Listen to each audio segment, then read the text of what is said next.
ये क्या कोई सुप्रीम कोर्ट के अंदर सिर्फ इख्तलाफ नज़र है या ग्रुपिंग है, और अगर है तो किस बुनियाद पे है? जी शुक्रिया साफ़ी साहब। मेरा ख्याल है ग्रुपिंग तो है। अगर आप देखें former chief justice Iftikhar Chaudhry का दौर, तो वहाँ एक ही माइंड सेट के जजेस थे, तो कोई इख्तलाफ भी नहीं होता था, डिसेंटिंग नोट भी नहीं आते थे, जो इफ्तिखार चौधरी साहब फैसला करते थे वही हो जाता था। साकिब निसार साहब का जब टाइम आया तो वहाँ भी यही इख्तलाफ होते थे, लेकिन वो बड़ी स्मार्टली उन्होंने बेंचेस बनाते थे, अपने लाइक माइंडेड का बेंच बनाया, 5-6 जजेस को उन्हीं को केसेस हाई प्रोफाइल में बिठा के फैसले किए, तो उसका ये हुआ कि इतना ज़्यादा चीज़ें एक्सपोज नहीं हुई। लेकिन with the passage of time justice Qazi फाइसा का खिलाफ रेफरेंस आया, उसके बाद हमने देखा कि सुप्रीम कोर्ट में बड़ी वाज़ेह दो एक लाइन आपके नज़रियाती बुनियादों पर डिवाइड है सुप्रीम कोर्ट में जजेस की। अब अच्छा, ये हुकूमत जो इल्ज़ाम लगा रही है क़य्यूम सिद्दीकी साहब, इसमें कितना वज़न है? देखें, हुकूमत का इल्ज़ाम क्या है, पहले तो ये देखना होगा ना। हुकूमत का इल्ज़ाम है कि एक ही सेट ऑफ जजेस जो हैं वो बहुत सारे मुख्तलिफ केसेस के अंदर मौजूद होते हैं। लाइक माइंडेड का जैसे एक चल रहा है कि हम ख्याल जज साहिबान जो हैं। अब ये इसको अगर हम देखें, मौजूदा हुकूमत तो वही हुकूमत है जो 2017 में थी जब पनामा केस आया था 2016 में। तो पनामा केस से आप ये देख लीजिए कि उसमें क्या होता रहा। उनमें जो बाकी जज साहिबान थे वो तो रिटायर हो गए, लेकिन एजाजुल एहसन साहब जो हैं वो मुसलसल कंटिन्यू कर रहे हैं। एजाजुल एहसन साहब जो हैं वो मॉनिटरिंग जज भी हैं, आज भी वो एहतसाब अदालतों के मॉनिटरिंग जज हैं। फिर उसके बाद जो है अगर हम देखें, पार्टी हेड जो मियां मोहम्मद नवाज शरीफ हैं, उनको कहा गया था कि 62-63 पर पूरा नहीं उतरते हैं, और उनको पार्टी सदारत से हटाया गया था, जब जिस फैसले की बुनियाद के ऊपर वो भी जस्टिस साकिब निसार साहब का, जस्टिस सुमरता बंदयाल और जस्टिस एजाजुल एहसन साहब का था। और साफ़ी साहब, अभी आपको याद होगा कि एक अज़ख़ुद नोटिस हुआ जस्टिस मुज़ाहिर अली अकबर नकवी के ख़त के ऊपर, उस पर जो 5 रुकनी बेंच बनाया गया, अज़ख़ुद केस नंबर 2 उसका टाइटल है 2022, उसमें भी जो है यही हैं, जस्टिस एजाजुल एहसन हैं, जस्टिस मुनीब अख्तर हैं, जस्टिस मुज़ाहिर अली अकबर नकवी हैं, जस्टिस मुनीब साहब हैं, और मोहम्मद अली मज़हर हैं, और जस्टिस सुमरता बंदयाल उसको हेड करें। अब इससे पहले चले जाएँ 25 मई लॉन्ग मार्च, तो आपको याद होगा ही, उसमें जो है वो जस्टिस एजाजुल एहसन थे, जस्टिस मुनीब अख्तर साहब थे, और जस्टिस मुज़ाहिर अली अकबर नकवी साहब थे। और फिर उसके बाद जब अगले दिन ये हुआ कि जी इमरान खान साहब ने कंटेम्प्ट किए, जिसमें रिपोर्टें आई थी, उन रिपोर्टों का क्या हुआ वो अभी तक हमें नहीं पता, वो जो आप गुमशुदा की बात कर रहे हैं, तो उन पे अभी कुछ फैसला नहीं हुआ। तो उसके बाद जो 5 रुकनी बेंच बना था, उसमें भी जो है वो यही बेंच था, जो कि जस्टिस सुमरता Bandial, justice Ijazul Ahsan, justice Munib Akhtar and so on so forth. उसके बाद जो है वो आ जाइए, बहुत सारे ऐसे मुकदमात हैं जिनके अंदर हम देखते हैं कि 184(3) के तहत जो भी केसेस हुए थे, जो साकिब निसार साहब देख रहे थे, वो सारे के सारे केसेस जो हैं, मेजॉरिटी जो है वो एजाजुल एहसन साहब के पास जो है वो अब वो उनको समाअत करते हैं। तो फिर उसमें जो है हम देखते हैं कि अभी जो 63A की जो आइनी तशरीह की जो सदारती रेफरेंस था, और उसके अंदर 184(3) की भी अब 3 जुरिस्डिक्शंस के साथ जो 2-3 की राय से फ़ैसला आया, जिसमें 3 फाजिल जज साहिबान, जस्टिस सुमरता बंदयाल, जस्टिस मुनीब अख्तर और जस्टिस जो हैं एजाजुल एहसन, इन्होंने कहा कि वोट शुमार नहीं होगा, जबकि 2 जज साहिबान मज़हर अल मियां खेल और जमाल खान मंदोखेल जो हैं वो माइनॉरिटी व्यू है, लेकिन वो कहते हैं कि इन फाजिल जज साहिबान ने आइन रीराइट किया है। ठीक। तो फिर उसके बाद हम देखते हैं कि जब स्पीकर रूलिंग का, कासिम सूरी साहब वाली जो रूलिंग का केस आता है, तो उसमें भी यही 5 जज साहिबान हैं, लेकिन 3 जज साहिबान यही हैं। वहाँ पे हम देखते हैं कि एक मुतफ़िक़ा फ़ैसला आता है। डिप्टी स्पीकर की रूलिंग जो सूबाई असम्बली की है, असल झगड़ा वहाँ से शुरू हुआ कि जब वहाँ पे वोटों लेकिन वो जो कासिम सूरी केस में जो फैसला था, वो तो इमरान खान के ख़िलाफ़ था ना, और इसी बेंच ने किया था, और उसको मुस्लिम लीग नून ने अप्रिशिएट किया था। जी हाँ, बिल्कुल बिल्कुल, ये सही बात है, दुरुस्त बात है। और उसके अंदर जो है वो फाजिल 5 जज साहबान का जो मुश्तरका ऑर्डर है, जो मुश्तरका रीजनिंग है, कुछ तो एडिशनल रीजनिंग है, उसके अंदर उन्होंने मेंटेनेबल करार देते हुए जो है वो ये कहा है कि इस एक्ट से जो कि डिप्टी स्पीकर ने किया था कासिम सूरी साहब ने, उससे लेजिस्लेचर और एग्जीक्यूटिव इनको जो है वो ख़त्म कर दिया गया और उससे एक कॉन्स्टिट्यूशनल क्राइसिस जो है वो क्रिएट हुआ, जबकि वो 91 के तहत होना चाहिए था जो मामला है, नया लीडर ऑफ द हाउस। लेकिन उनके लिए कोई सज़ा तजवीज़ नहीं की गई। हाँ, सज़ा तजवीज़ नहीं की गई, लेकिन जब हम ये डिप्टी स्पीकर दोस्त मजारी का हम देखते हैं, जिसमें इब्तदा में सुप्रीम कोर्ट जो है वो कह रही थी कि ये जजमेंट की अंडरस्टैंडिंग का शायद कोई मामला है, ये क्वेश्चन था। लेकिन जब मामला हुआ और उन्होंने फुल कोर्ट बनाने की इस्तदा की, तो उस इस्तदा के बाद जो है मामला तब्दील हुए और हमने ये पहली मरतबा देखा कि जब फुल कोर्ट के इस्तदा मुस्तद होने के बाद जो रिस्पोंडेंट्स थे वो अदालती कार्रवाई का हिस्सा नहीं रहे, तो अली ज़फ़र जो कि परवेज़ इलाही साहब के भी वकील थे, वही जो हैं परवेज़ इलाही साहब का भी केस लड़ रहे थे और उनकी प्लीडिंग्स जो हैं वो भी अली ज़फ़र साहब ही जो रिस्पोंडेंट्स की थी वो पढ़ रहे थे, जो उन्होंने तहरीरी स्टेटमेंट दी थी और उसी पर अदालत लेकिन हसनात, क्या फुल कोर्ट बनना मुमकिन था उस वक़्त जब जजेस छुट्टी पे थे? मेरा ख्याल है फुल कोर्ट तो नहीं, लेकिन लार्जर बेंच उसकी लीगल रिक्वायरमेंट भी थी। पहले 8 जजेस का एक ओपिनियन है जो जिसमें पार्टी हेड को अहमियत दी गई, तो बेहतर होता कि अगर 9 रुकनी बेंच बन जाता। लेकिन मेरा ख्याल है जजेस ने जस्टिस काजी फैसल के केस से एक जो है वो सबक ये लिया कि अगर आप फुल कोर्ट या लार्जर बेंच बनाएंगे तो वहाँ एक तो मैटर प्रोलॉन्ग होता है, लंबा चला जाता है, फिर ये होता है कि हमजा शहबाज कंटिन्यू करते। दूसरा ये था कि जो मेन जजेस हैं वो मिनॉरिटी में भी रह जाते हैं, जिस तरह जस्टिस काजी फैसल में देखा कि चीफ जस्टिस उमर अता बंदयाल जो है वो मिनॉरिटी में रह गया, उनका मेन जजमेंट ओवरटर्न हो गया। तो ये मेरा ख्याल है कुछ। अच्छा, एक तो जो क़य्यूम सिद्दीकी साहब बात कर रहे हैं कि अखलाकी लिहाज से आप बात कर रहे हैं ना, तो ठीक है, अखलाकी लिहाज से तो ऐसा होता है कि जज पे अगर कोई एक फरीक भी एतराज़ करे तो अपने आप को बेंच से अलग कर लेता है, लेकिन कानून तो ये इजाज़त देता है ना, ये मैंडेट तो सुप्रीम कोर्ट का है। और हाँ, आप लोग करें या प्राइम मिनिस्टर करे तो अपने हम ख्याल लोगों को साथ में लाता है, काबीना में लेता है। आप लोग अपना वीलॉग करें तो उसमें हम ख्याल लोगों को साथ में लाते हैं। तो कानूनी लिहाज से तो कोई कदगन नहीं है ना चीफ जस्टिस पे, ये उनका इख्तियार है कि वो किसी का भी बेंच बनाएं। देखिए, यही जो इख्तियार है ना, एक्चुअली ये सारी चीज़ों का एक जिसको कहते हैं ना कि मसाइल का मंबा है। हम ये देखते हैं कि supreme court Mustafa impact case के अंदर फेडरल गवर्नमेंट के अंदर कहती है कैबिनेट और प्राइम मिनिस्टर मिल के जो है वो डिसीजन करेंगे, वो जो डिस्क्रिशन थी प्राइम मिनिस्टर की वो ख़त्म कर दी जाती है। यहाँ पे चीफ जस्टिस ऑफ पाकिस्तान की ज़ात वाहिद ज़ात है जिसके अंदर एडमिनिस्ट्रेटिव जुरिस्डिक्शन जो है वो डिस्क्रिशन वो है। और वो जो आर्टिकल आजकल 191 की गूंज हो रही है कि उसके अंदर जो है वो subject to constitution and law, और लॉ में अमेंडमेंट की जाए सो दैट कि ये जो डिस्क्रिशनरी पार्ट्स हैं supreme chief justice of Pakistan की बेंच बनाने की और उसकी। अब ये देखें कि जस्टिस आसिफ सईद खोसा के लास्ट टेन्योर के अंदर जब ये आर्मी चीफ वाला केस चल रहा था, उसके बाद एक उस वक्त भी यही बात हो रही थी कि सीनियर मोस्ट जजेस पर मुश्तमिल एक बेंच हो जो कि कॉन्स्टिट्यूशनल केसेस सुने, और उसमें फिर 5 रुकनी बेंच का जो है वो बनाया गया था। और आसिफ खोसा साहब जो हैं उन्होंने ज़ाहिर है जब ये बात हुई थी, फिर उसके बाद 184(3) के अंदर कि भी उसका क्या तरीक़ाकार हो, उसमें जो जज साहिबान लें वो जज साहिबान ना बैठें बल्कि एक जो है वो जूनियर बेंच बैठे, उसको सुने, उसका जो फ़ैसला आए तो उसके ख़िलाफ़ एक अपील के अंदर जो है वो लार्जर बेंच उसको सुने। तो ये फुल कोर्ट के अंदर तजवीज़ दोनों तजावीज़ जो हैं वो दी गई हुई हैं। और हम मज़े की बात यह है कि आसिफ खोसा साहब के बाद जो है वो आए जस्टिस गुलजार अहमद साहब।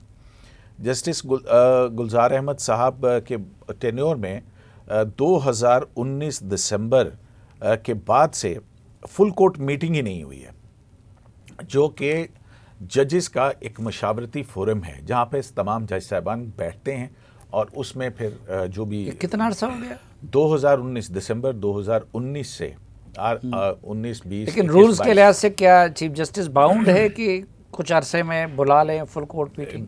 जो कोर्ट की प्रैक्टिस रही है उसमें तो तकरीबन हर महीने या हर दूसरे महीने तीसरे महीने जो है वो full court meeting, core commanders meetings तो तकरीबन हर महीने होती है। जी हाँ, तो फिर ये हमारे जुडिशल कोर कमांडर्स हैं, तो इनका भी जो है वो मीटिंग बहुत ज़रूरी है। लेकिन बहुत सारे इश्यूज आते हैं। अब यहाँ पे जो है मेरी एक मरतबा जस्टिस अजमत से शेख साहब से बात हो रही थी जब रिटायर हो गए वो, और एक मामला था उसके ऊपर बेंच की कॉन्स्टिट्यूशन के हवाले से बात हो रही थी। तो मैंने उनसे पूछा कि सर इसमें क्या होगा, तो उन्होंने कहा कि देखो जो सबसे बड़ा कमाल है ना वो यही होता है कि बेंच आप कौन और कैसा बनाते हैं। अच्छा। सो बेंच की तश्कील जो है दैट इज़ वेरी इंपॉर्टेंट। अब ये देखें हम कि अभी जो इमरान खान साहब की ने चैलेंज किया नैब तरामीम को सुप्रीम कोर्ट ऑफ पाकिस्तान में, इसमें हमें भी वाज़े तौर पर नज़र आ रहा है कि जैसे सुमरता बंदयाल और जस्टिस इजाजुल एहसन जो हैं उनका थोड़ा सा मौक़िफ़ है, लेकिन वहाँ पर जस्टिस मंसूर अली शाह जो हैं वो उसको जब कानून और उसमें जो उनके रिमार्क्स आते हैं तो उनको थोड़ा पीछे जाना पड़ता है।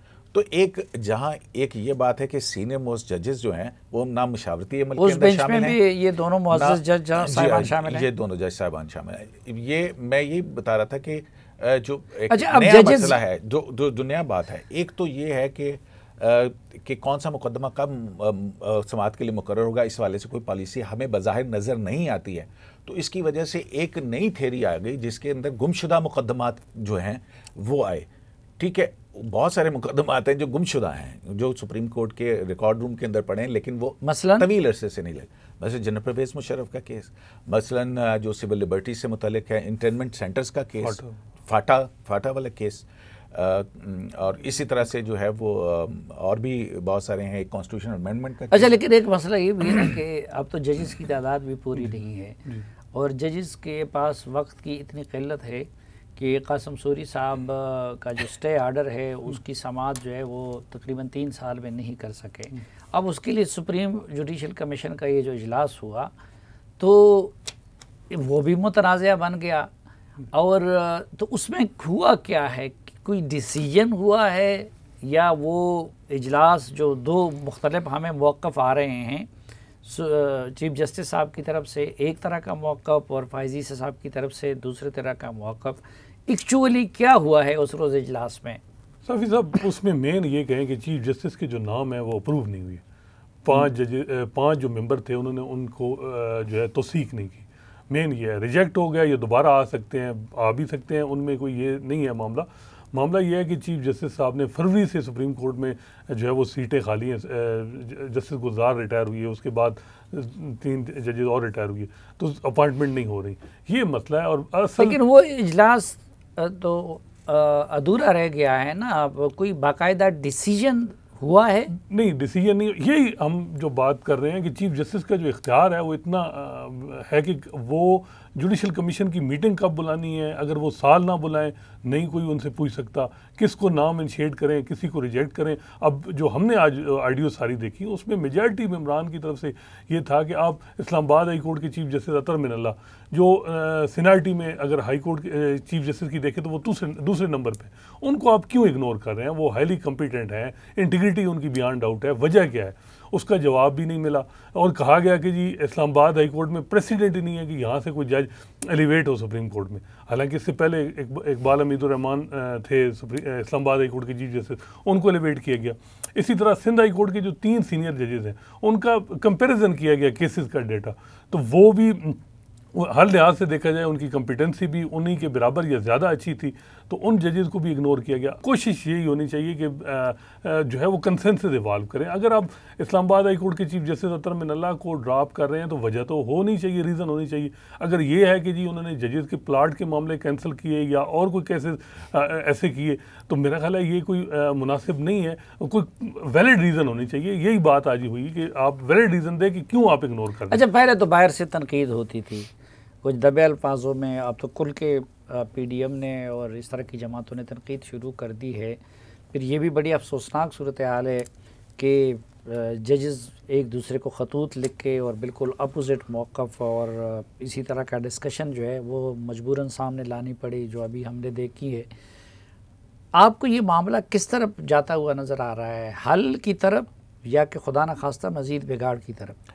देखें, अगर हम देखें सुप्रीम कोर्ट की तारीख के अंदर, तो हमने ये भी देखा है कि सुप्रीम कोर्ट में 2 कॉज लिस्टें लगी थी एक मरतबा। यानी 2 कॉज लिस्टें लगने का मतलब ये होता है कि 2 सुप्रीम कोर्ट एग्जिस्ट कर रही।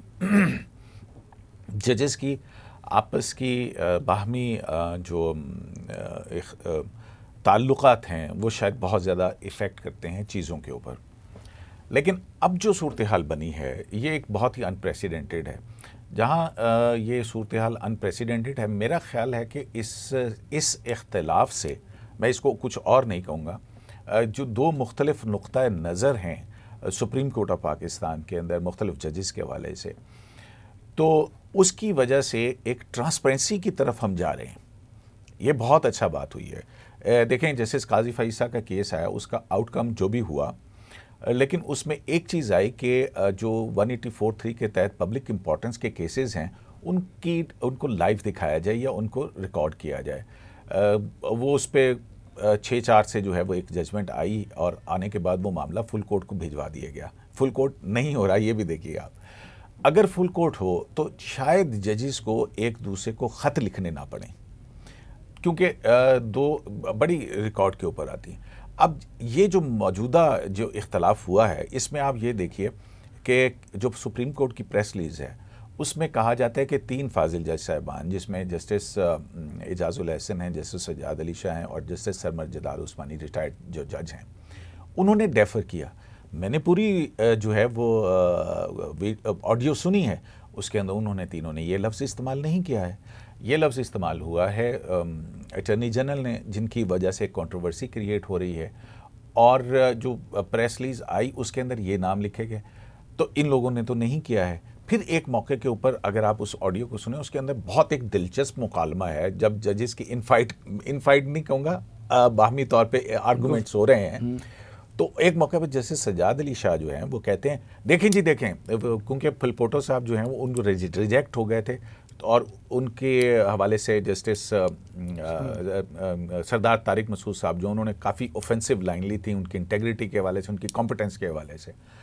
तो जस्टिस सज्जाद अली शाह जो है वो वहाँ पे कहते हैं कि देखें जी, मैं उनके साथ 6 साल मैंने बेंच किया है, ही हैज़ ए इम्पैकेबल जो है वो इंटेग्रिटी है उनकी।